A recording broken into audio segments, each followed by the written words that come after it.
নমস্কার বন্ধুরা, লিপি কিচেনে আপনাদের সবাইকে স্বাগতম। তো আমি আজকে আরেকটি নতুন রেসিপি নিয়ে চলে এসেছি, মটর পনির। আপনারা এইভাবে বাড়িতে একবার রান্না করে খেয়ে দেখবেন, খুব ভালো লাগে। লুচি, পরোটা, পোলাও, যে কোনো নিরামিষের সাথে। তো প্রথমে পনিরটা নিয়ে নিয়েছি, পনিরটা কেটে নেব ছোট ছোট করে এইভাবে।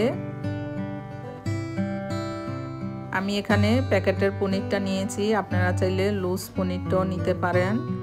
এভাবে ছোট ছোট চৌকো সাজে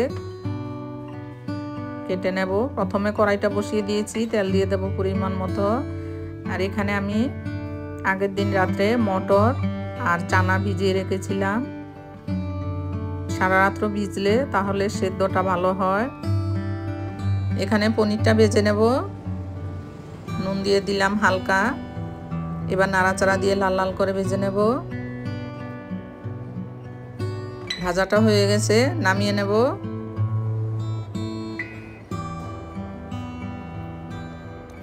ওই তেলের মধ্যে দিয়ে দেবো একটা শুকনো লঙ্কা আর গরম মশলা, দুটো এলাচি, দারচিনি, লবঙ্গ, একটা তেজপাতা।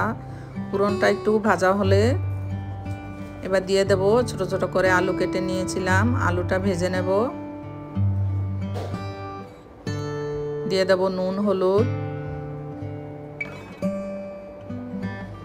এবার আলুটার মধ্যে দিয়ে দেব চানা আর মটরগুলো, নাড়াচাড়া দিয়ে দেব।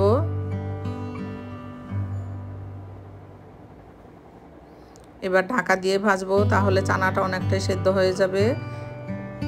একটা মশলা রেডি করে নেব। তার জন্য বড় সাইজের একটা টমেটো, আদা, 2 চামচ পরিমাণ জিরের গুঁড়ো আর স্বাদ মতো লঙ্কা দিয়ে দিয়েছি।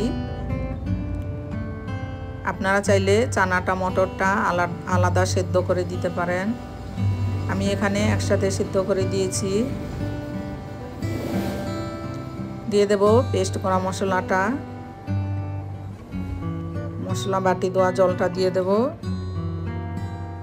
দিয়ে দেবো পরিমাণ মতো নুন, হলুদ, কাশ্মীরি লঙ্কার গুঁড়ো।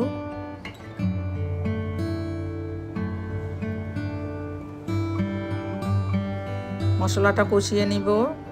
এবার ঢাকা দিয়ে কষবো, তাহলে মটরগুলো সেদ্ধ হয়ে যাবে।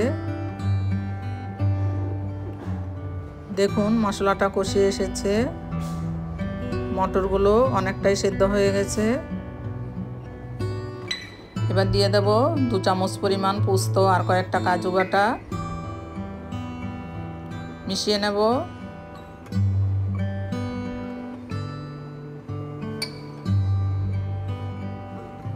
আবারও নাড়াচাড়া দিয়ে কষিয়ে নেব। কষিয়ে নিয়েছি, দিয়ে দেব ভেজে রাখা পনিরগুলো, আবারও মিশিয়ে নেব।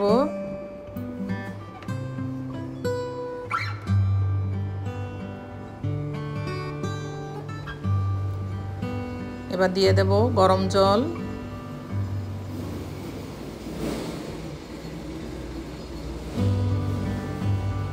আপনারা এভাবে মটর দিয়ে, চানা দিয়ে পনির রান্না করে খেয়ে দেখবেন, ভালোই লাগে। ঢাকা দিয়ে আরও 10 মিনিট রান্না করে নেব, গ্যাসটা মিডিয়াম আঁচে রেখে।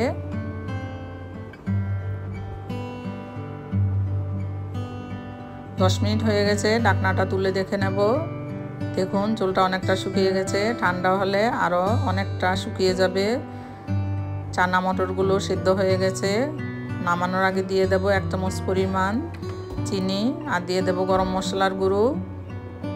এবার নাড়াচাড়া দিয়ে নামিয়ে নেব। রান্নাটা কমপ্লিট হয়ে গেছে। আমার পুরো ভিডিওটি দেখার জন্য ধন্যবাদ। ভিডিওটি ভালো লাগলে চ্যানেলটি সাবস্ক্রাইব করার অনুরোধ রইল। সবাই ভালো থাকবেন, সুস্থ থাকবেন।